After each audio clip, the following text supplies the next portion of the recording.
Somebody save me.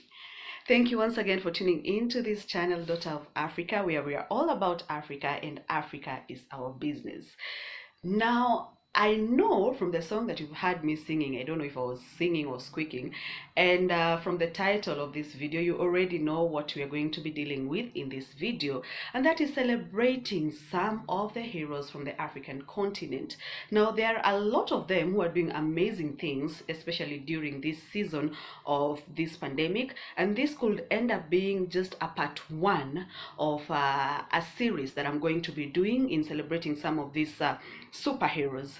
Now, I love superheroes. I don't know if you like superheroes. I have 4 superheroes now.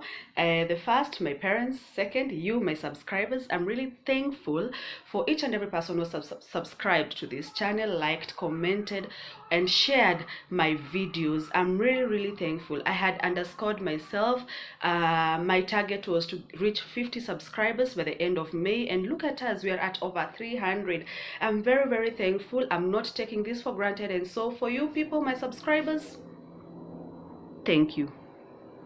Now, from my parents, my subscribers, the other superheroes that I have in my life are Spider-Man and of course Black Panther. But today we are going to deal with a different kind of superheroes. These are what I call them the Africa pandemic heroes, and these are amazing people on the continent who are doing amazing things to try and alleviate suffering from their communities. And so without much further ado and talking too much, let's get right into it.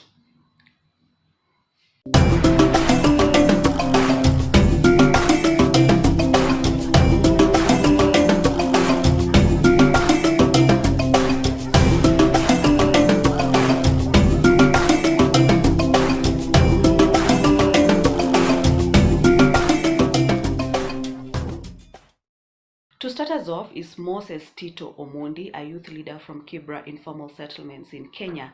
Moses started Adopt a Family initiative, which is basically families within Kibra get to adopt other families within their communities who are having challenges such as putting food on the table. This in turn has created even bigger families. The Adopt a Family was started after residents of Kibra started complaining of the challenges they encountered, especially when it came to getting menial jobs. This meant that putting food on the table became an uphill task for many. So how the Adopt a Family works is that the information of families having a challenge in buying food items is captured in a database. Then families willing to help out over a specified period, let's say a week, 2 weeks, come in and are linked to the other families. So it takes around 1,500 shillings to adopt a family in a week. That is around $15. When Adopt a Family was started in the month of April, they were able to reach out to 20 households with 6 family members each. Up to now, they've been able to reach out to over 200 households, and more people are still coming in to help out during this period. Thank you, Moses. From Kenya, we head over to South Africa, where we meet Princess Gabo, who's the founder of Princess Gabo Foundation, and also Let's Kangaroo Africa, which is basically an organization that takes care of premature children. Now, Princess Gabo, during this pandemic season, she rallied people, and together they started distributing groceries to disadvantaged people, especially in the rural areas. They started out with 5 families, and up to now they've been able to reach out to over 300 families. Now, I spoke to Princess Gabo, and this is what she had to say. The reason for issuing groceries is obviously because of the dire need in the face of the pandemic and the measures that have been enforced, such as the lockdowns that have added on to the already existing challenge of high unemployment rate. She goes on to say, you can imagine children are not going to school, which means more consumption in a family that has no or little income under normal circumstances. I am so proud of Princess Gabo, and apart from being a friend, we are all 2017 Mandela Washington Fellows. Thank you, Princess Gabo. We are so proud of you. From South Africa, we are teleporting to the western part of the continent, Nigeria. Ooh. In southwest Nigeria, there is another youth leader who has stepped up to ensure that no one in her community goes hungry. That is Dorothy Osai, who is an Obama scholar and from southwest Nigeria. Now, apart from distributing food items, they are also giving out sanitizers to the community, which all help in trying to curb or control the spread of the coronavirus.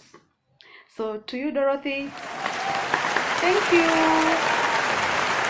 And now to the northern part of the continent, Libya.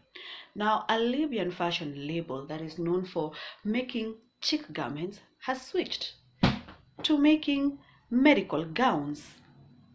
6 women are sewing scrubs for doctors and nurses at fashion houses in Tripoli. And listen to this, they have volunteered for the work and some are even sleeping in the factory. They have so far made 50 medical outfits and they are now working on a second batch. The fashion house was started by Najwa Taher, who's only 26 years old and already making an impact in her community. To you, Najwa, thank you.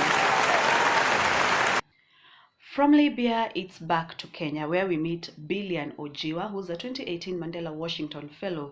And this young man is not only a friend, but I also look at him as a mentor. Now, from the onset, when the first case of coronavirus was announced in the country, Billian, together with his friend, organized to distribute clean water to Mathare residents, which is also an informal settlement in Kenya. Now, apart from distributing free clean water to these residents who did not have water or they had to fork out shillings to buy clean water, they are also working with a group of women in sewing up masks and they are giving out these masks for free. Now they are distributing these masks in Mathare and also some rural parts in Kenya. Now, Billian, you're doing a great job. These are just but a few people doing amazing things in their communities across the continent. We are still going to have a part 2 because we have amazing people from Ethiopia, Rwanda, Tanzania, Botswana, Zambia, name them, who are doing amazing things. We even have university students who came up with a prototype of a ventilator which has been proven to work. So stay tuned for another part 2 of this series where we're going to feature some of these people. And if you have someone in your community you feel that they are doing a great job and they need to be featured in this series of Africa Pandemic Heroes, kindly put their name on the comments and we're going to follow up and also give them a shout out on this channel, because Daughter of Africa is all about Africa and Africa is our business. Thank you so much for tuning in, for subscribing, liking, commenting and sharing all my videos. I am not taking it for granted. Thank you so much for the support and the overwhelming love that you've showered on me. Until our next episode, stay safe, stay blessed. Somebody save me.